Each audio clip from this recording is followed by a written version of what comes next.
The institute was affiliated with Frankfurt University in Frankfurt, Germany, and in time became known simply as the Frankfurt School.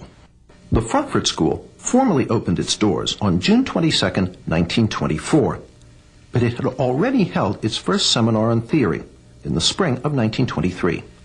There, almost 24 Marxist scholars gathered for what Weil, the sponsor, called a Marxist study week. One of the participants was Richard Sorge, later a famous Soviet spy. Another was Georg Lukács. Lukács's writings on culture were the basis for much of the program. Almost half of the participants in this Marxist study week would later be affiliated with the Frankfurt School. Following Lukács's lead, the Frankfurt School would be the vehicle that translated Marxism from economic into cultural terms, giving us what we now know as political correctness. The Frankfurt School's first director was an Austrian Marxist economist, Karl Grünberg. Grünberg's principal effort was to firmly establish the Institute's Marxist nature. In his inaugural address, which opened the Institute's new building in Frankfurt, Grünberg said, "It has been our intention here from the outset to maintain uniformity in the way we look at problems and go about solving them. I too am one of the opponents of the economic, social and legal order which has been handed down to us from history, and I too am one of the supporters of Marxism. In the new research institute, Marxism will from now on have a home." Under Karl Grünberg, the Frankfurt School worked mostly on economic questions and the labor movement, conventional Marxist subjects. But in 1930, Grünberg was replaced as director by a young Marxist intellectual with very different ideas, Max Horkheimer. Horkheimer quickly began to use the Institute to develop a new Marxism, very different from the Marxism of the Soviet Union. First, recognizing the economic success of capitalism, Horkheimer announced that revolution was unlikely to come from the working class. The Frankfurt School would have to find a substitute. Well, this was the great question. The great question is there a surrogate for the working class?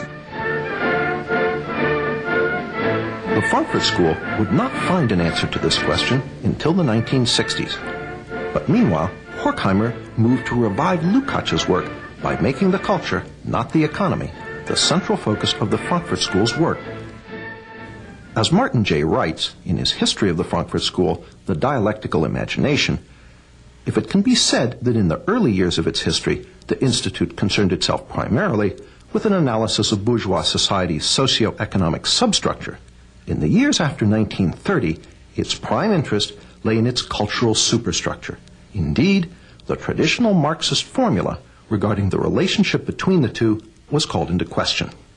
The key to the Frankfurt School's work on culture was the crossing of Marx with Freud. Just as classical economic Marxism argued that under capitalism the working class was oppressed, so the Frankfurt School used Freud to argue that under Western culture everyone lived in a constant state of psychological repression. So there were radical Freudians during this period who had hopes of using psychoanalysis to end what Reich had called sexual alienation, which they saw as significant as economic alienation. The solution, according to the Frankfurt School, was not just a political revolution to overthrow capitalism, but a social and cultural revolution as well. To further the Institute's work on cultural issues, Horkheimer brought in some new blood.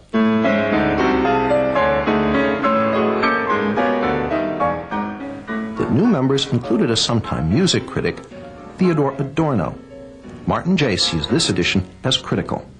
Well, Adorno was perhaps the most fecund and, I think, brilliant of all the members of the Frankfurt School. Another new member was Erich Fromm. Fromm, a practicing psychoanalyst, was noted for his radical Marxist social psychology. He pioneered the concept of sexual liberation and gender politics. According to Martin J., in Fromm's view, masculinity and femininity were not reflections of essential sexual differences. They were derived instead from differences in life functions, which were in part socially determined. Another piece of political correctness was falling into place.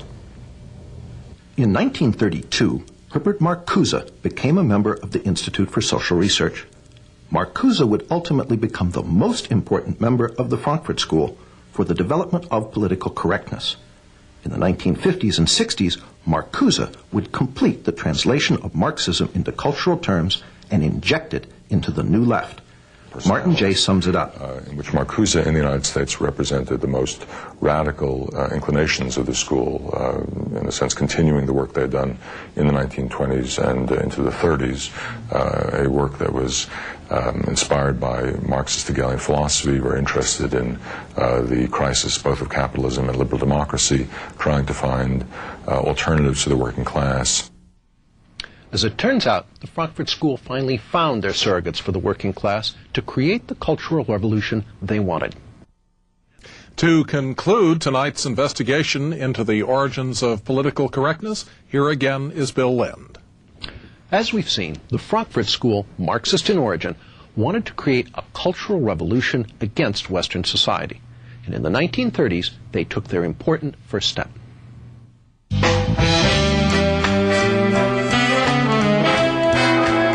In the 1930s, the work of Horkheimer, Adorno, Fromm, and Marcuse issued in its first tangible product, critical theory. The term critical theory is something of a play on words.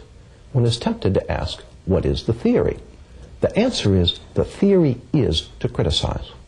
Through unremitting, destructive criticism of every institution of Western society, they hope to bring that society down.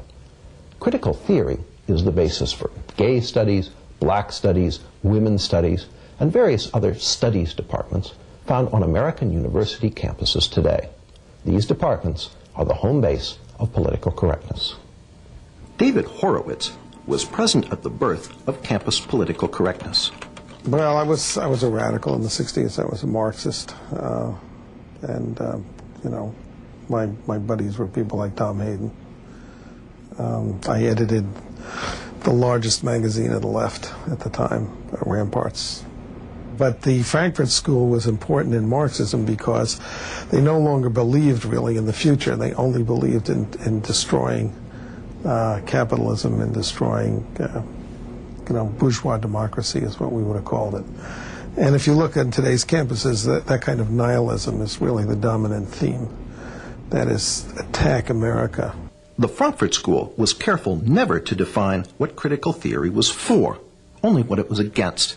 Again, Martin Jay, the Frankfurt School's semi-official historian.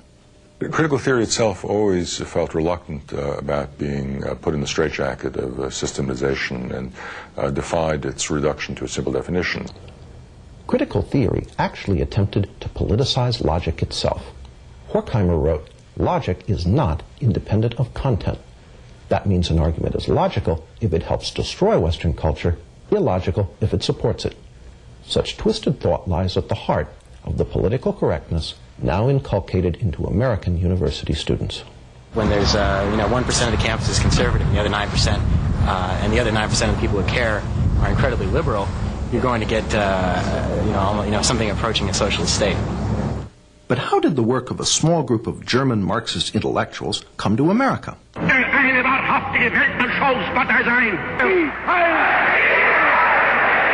1933, when the Nazis came to power in Germany, the Institute for Social Research fled. It fled to New York City, where it was reestablished that same year with help from the president of Columbia University. Once in America, the Frankfurt School gradually shifted the focus of its work from destroying German society and culture to attacking the society and culture of its new place of refuge.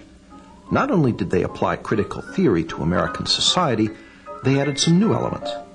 One was the Institute's so-called Studies in Prejudice, which culminated in 1950 in Theodore Adorno's immensely influential book, The Authoritarian Personality.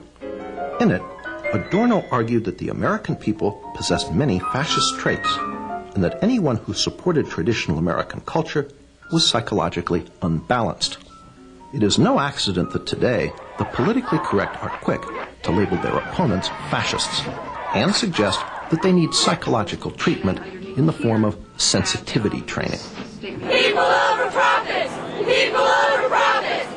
The Frankfurt School even integrated political correctness' most fashionable cause, environmentalism, into their cultural Marxism, by way of Horkheimer and Adorno's book, Dialectic of Enlightenment.